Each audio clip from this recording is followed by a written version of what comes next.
So, good afternoon. Now, I wonder, did I actually capture it where I'm looking straight there? Because this is really hard for me. My OBS screen is over there. My camera's here.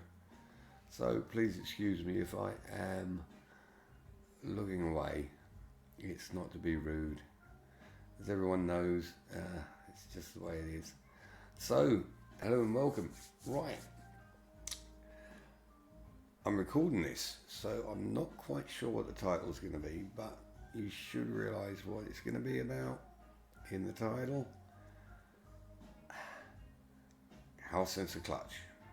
And this is something I have been trying to do for years. But because I'm trying to actually design a product that can be not built just once, but built over and over and over and sold to people, I have to think about so many different things as if I was building a system myself. Just for me, don't care what it looks like, just needs to function. Not a problem. It's a totally different thing. So, yeah, that's been the biting point for me. I've not been able to come up with something that was simple, easy to produce, effective, and if I was to sell it, it has to be able to have endurance. It has to be reliable. It can't break during shipping and being unpacked and being used. So this is the one thing when designing something, even though it's for myself to start with, I always look at, if I sell it, would it be right? Now, the reason I'm actually doing this, well, a couple of weeks ago, a good friend of mine that has really helped me. Ooh, that made me voice change. I didn't swallow properly. A friend that's been trying to help me, Otto, over in USA. He actually runs what's called DWEPOD, which is to do with drink driving awareness. And so we kind of collaborated, and he's kind of been a guinea pig for me, I suppose. So thanks for being my guinea pig, Otto. But actually, no, it's really good because he's made it where the system is not for gaming, it's practical. And so he's been actually testing my system for me with the public. So he's been using it with the general public. And his system, the cable broke. And I'm like, no way. This is the clutch cable, obviously. So his clutch cable broke, and I'm like, that shouldn't happen. I mean, my personal sit-on system has had the cable since, I got to think actually on this one. I should have thought about it before I started the video.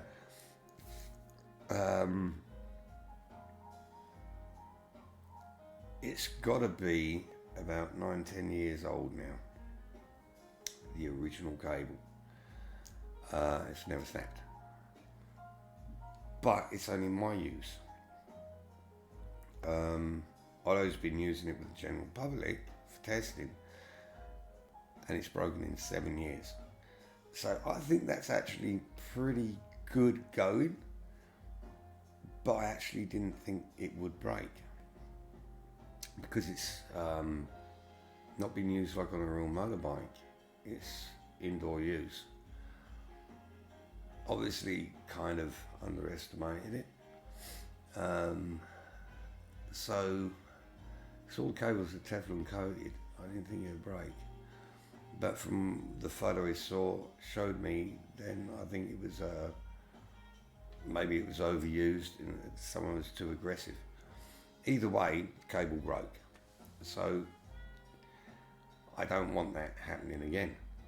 So now I have bashed my head against a brick wall for weeks since he emailed me, and I'm like, I've got to cure this. I can't ever have it happen. So for the future, I thought, right, I've always wanted to have a Hall sensor to get rid of the cable. I just couldn't come up with the correct design. Finally, somehow it hit me, literally about a week ago. And yeah, I'm sorry if this is boring you, but this is important for people that are maybe going to also attempt to build their own systems. But it's actually quite because of the way I've done it maybe helps others. But it's something I just want to get out there and show people it works. So, sorry for my smoking. To start with, the old system worked with what is called a potentiometer. It's one of these, and so basically works on the shaft at one point, and then as it turns, it'll be like your clutch is out. When you pull it in, it turns the shaft. Then when you release it, the shaft works on the spring action, turns back, tells the computer you've opened and closed your clutch. So that's the basis. But you have to make it that you can use. You've got to take this cover off. Should have done this before I'm literally winging this. So, right. So, that's a clutch unit. So when you pull the clutch, where are we? Right. That's your clutch closed. So you pull it, then you engage gear. Now when you release it, you have to release it a certain amount before it starts to engage the clutch, and then the bike starts to pull away. That has to be analog. It has to measure the amount of movement. So basically I've got to transmit this movement, okay? This movement has to be transmitted to this as a rotation. So to do that, there's different ways to do it, but mine was the most accurate that I could come up with.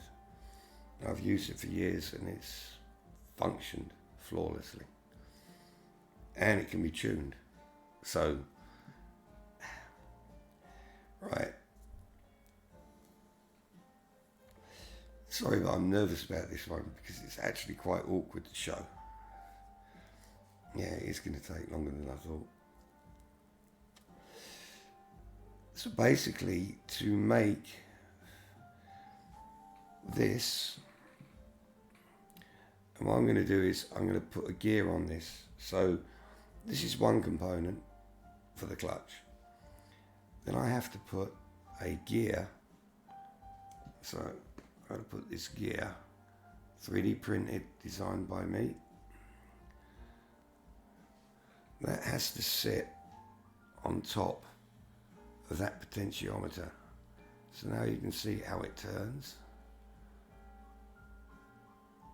if I show the way that the body is moving around the gear, a bit of gear moving around the body, but you can get the idea. Then you need a gear that connects to it, that's got to connect to that lever and move somehow by a cable. So that's how clutches work. So this is the 3D printed gear that allows that. Look at that shape, that's not a standard shape. I asked the company if they made one of these gears for me, how much? They said £300, one gear per time. I'm not going to say what I print them for. Then you have to have a cable connector, another 3D printed component. So you got all of those. Then there's bearings, springs, inner cable, outer cable, all those components for that clutch to make that simple movement like that and send a signal to the computer. Now, I've got a hoarse throat, that's why I'm drinking coffee, so sorry. That's a bit hot. Oh. So, yeah, horse. So all those parts I've just shown you are what makes the clutch. And there's more. There's actually altogether about 23 other parts, i.e. nuts, bolts, screws, washers, all to put that all together, do that. This is what I replaced them with. So I think it's a total of 32 components are being replaced with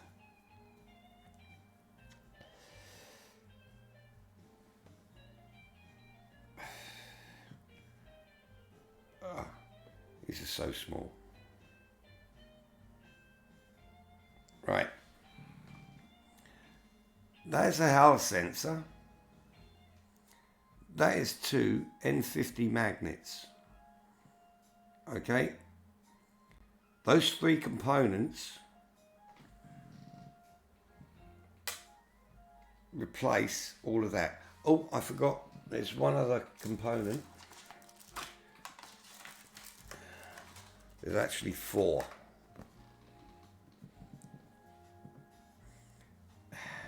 There's a 3D printed part. It's not quite that shape. I'll show you the actual one. This is one of the test pieces. So there's 4 components that replace 32. So what does it look like on the lever? My biggest problem was to keep it clean, tidy, strong, reliable, durable, and basically had to function 100%. So this is where I'm going to have to click on another window,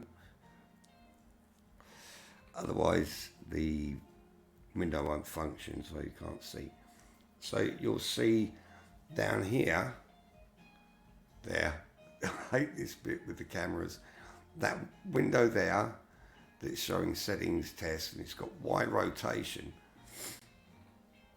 That Y rotation is, this is a test board, but this is the unit. So black cable's my USB. You've got the clutch unit going directly to the bottom of the board. That's going into the Y rotation, which is the 5th analog along. So put that down there. Trying to make it so it don't fall on the floor. Stay. Then you've got the system. Just the clutch. As like I said, it's a bog standard clutch. The only thing I change is this screw here for the spring. That's it. So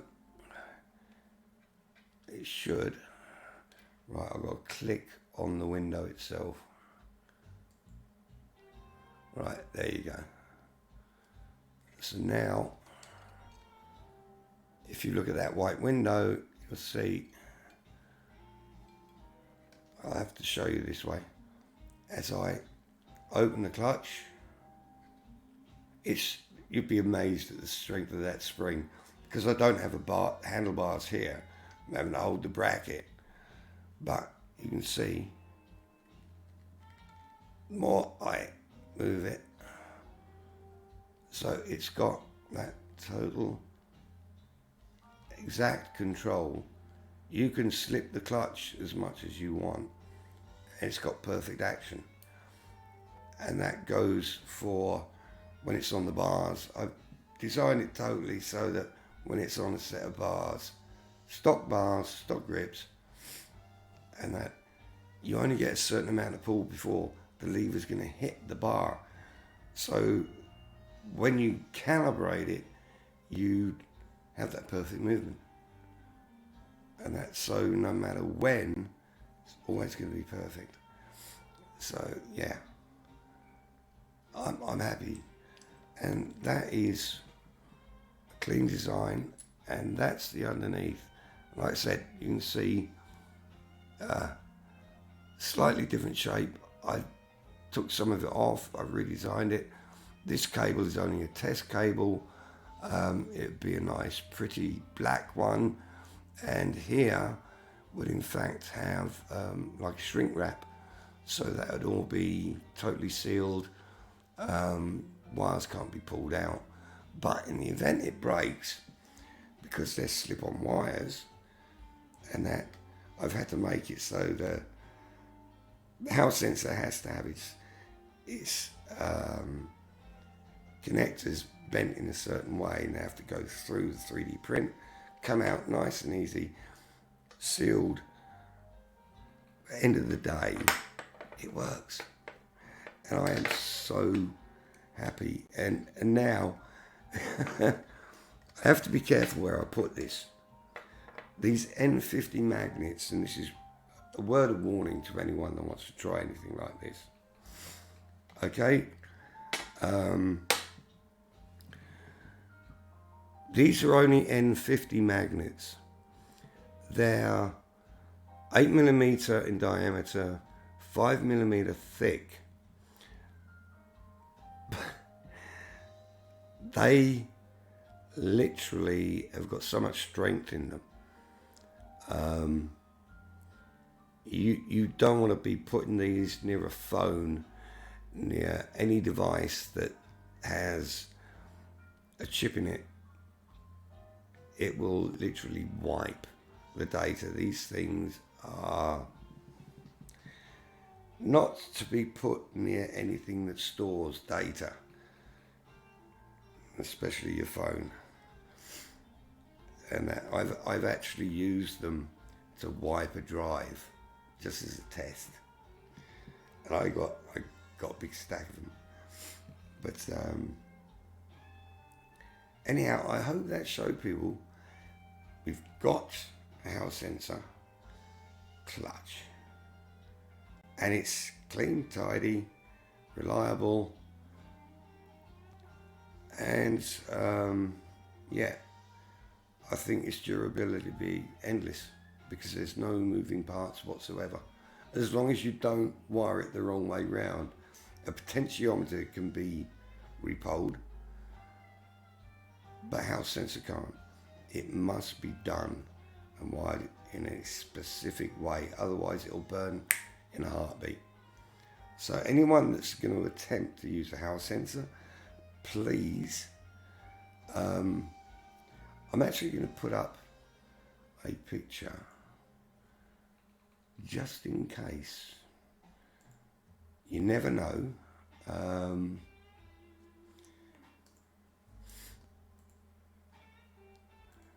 Right.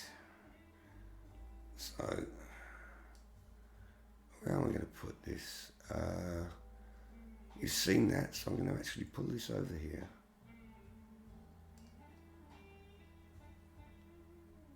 Right. Now, I get mine from Leo Bodnar, but the one thing you look at, if you look at the top of the house sensor, underneath is a flat face. That's the flat face you want going to the bearings. Then you, at the top, you'll see a number, and you'll see that it's got two slopes going away. So if you have it that you can read the number and you can see two slopes. So not a flat face. If you can see a flat face, turn it over. Then it's always, and this is because there are specifics in engineering laws and regulations, anyone that produces a house sensor has to produce it, but it is this way, end of. If you wired it the other way round, you'll burn it, end of, straight off. So please, if anyone does want to try something, make sure you wire it the right way. So anyhow, listen, I just wanted to get it out there that I've got the house sensor system working for the clutch. And it isn't as scary and hard as you think. Unfortunately, somehow for 7 years I haven't been able to figure it. And I'm quite willing to actually admit it. But the reason was I didn't understand house sensors. Then I want to get into helicopter controls. I love flight simulators and specifically helicopters. And I'm looking at making some cyclic controls and collective. Please excuse me. Oh, sorry, I am just getting over COVID, by the way. And I ended up, I should have pulled up the guy's video. This guy made a homemade system, and he explained house sensors like no one else has before. And it actually got me to understand it. With my simple mind, the easy way to do it. And I think that's what it was. He explained it in such a very easy way and slowly. So I will eventually, I'll go and look for that link and add it later in the description of this video. It's well worth watching, because if you want to do anything with house sensors, phenomenal. Makes it so easy. You only need to watch like a minute of certain parts, and that's it. You just gives you total understanding. So my hat's off to that guy, because he gave me the idea of how to do it. And so thanks to him, and I will figure a way to thank him personally. But anyhow, people, I hope maybe that's going to help someone else out there, and just show that I am trying to evolve. And of course, the next thing, now I've done this, I know I can do the steering. It's going to be so easy. I just got to change a few points. I've already designed the 3D parts for the steering that will make it so bloody easy. I can take part of this plus the gear from my steering, take the teeth off the gear, just put 2 holes, and I'm boom, shit, done. So I've kind of already got the steering stuff. So that's why I'm happy. So anyhow, people, thank you very much for watching. Hope I didn't bore you too much, and hope it gave someone an insight as to how they can do their stuff too. And that, as much as I'd love to be able to sell everything and do everything, it's very hard to do. But it's also about passing things on to the community and making the community evolve. So people, have a wonderful evening. I will catch up with the next one, and certainly with the one about the steering. So have a good evening. Goodbye.